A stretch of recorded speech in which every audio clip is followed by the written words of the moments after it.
Halo kawan podcast misteri. Selamat pagi, siang, sore, dan malam yang sedang mendengarkan dan menonton video ini. Perkenalkan, nama gue Joe.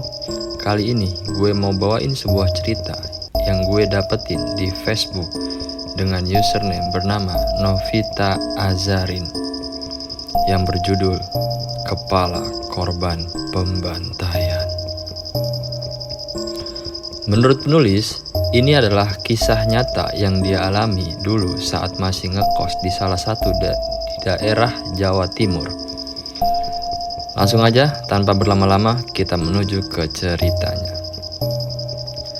Berlatar belakang di sebuah daerah di Jawa Timur, kisah ini terjadi pada tahun 2005 sampai 2008. Dan ini menurut POV atau point of view sang penulis.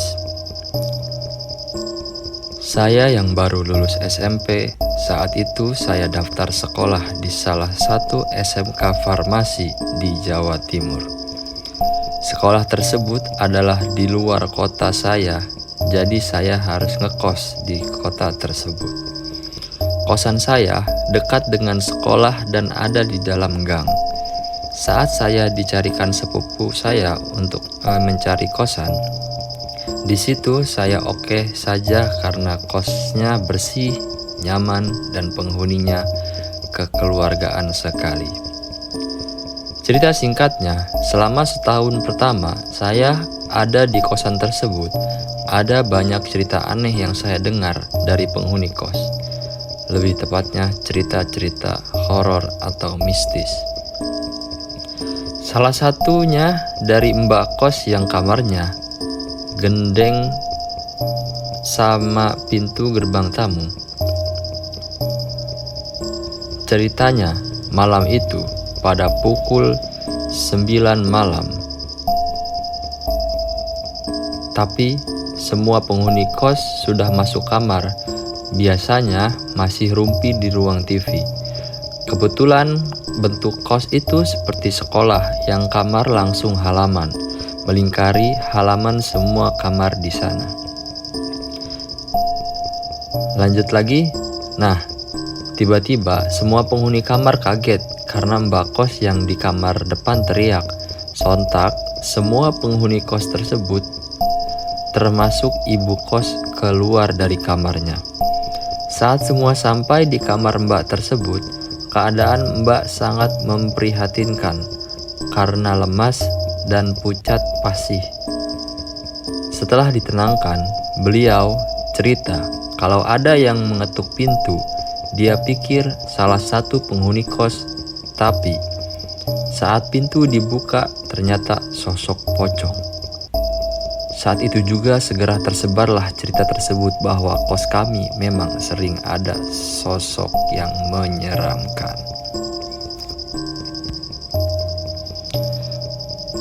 Nah, ini adalah pengalaman pribadi saya yang saya alami sendiri.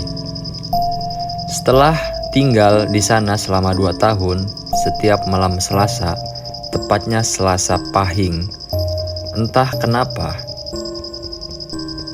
tapi selalu saya tandai dan itu pasti Selasa Pahing. Setiap malam tersebut, tepat pukul jam 12 malam atau lebih, saya pasti terbangun. Seperti ada yang mengisyaratkan saya untuk bangun. Tapi saya tidak keluar kamar, tetap diam di atas ranjang. Tidak lama setelahnya akan ada suara benda jatuh di atas atap. Saat itu atap kamar dari asbes, jadi sangat keras suaranya. Dar, seperti itu. Lalu akan jatuh menggelinding ke bawah. Tapi anehnya, sampai ujung asbes dia akan kembali lagi ke atas, lalu menggelinding mengelilingi atap kos. Begitu terus terulang berkali-kali. Lalu berakhir di atas kamar saya dan hilang. Setiap malam Selasa Pahing selalu begitu. Kebetulan mbak kos saya ada yang dari Bondowoso. Dia seorang indigo. Tapi itu terjadi paginya, dia akan bertanya, "Dek, semalam datang lagi ya?" Rupanya dia tahu saya malam itu.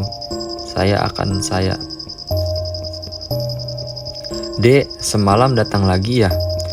Rupanya dia tahu saya malam itu mengalami kejadian tersebut.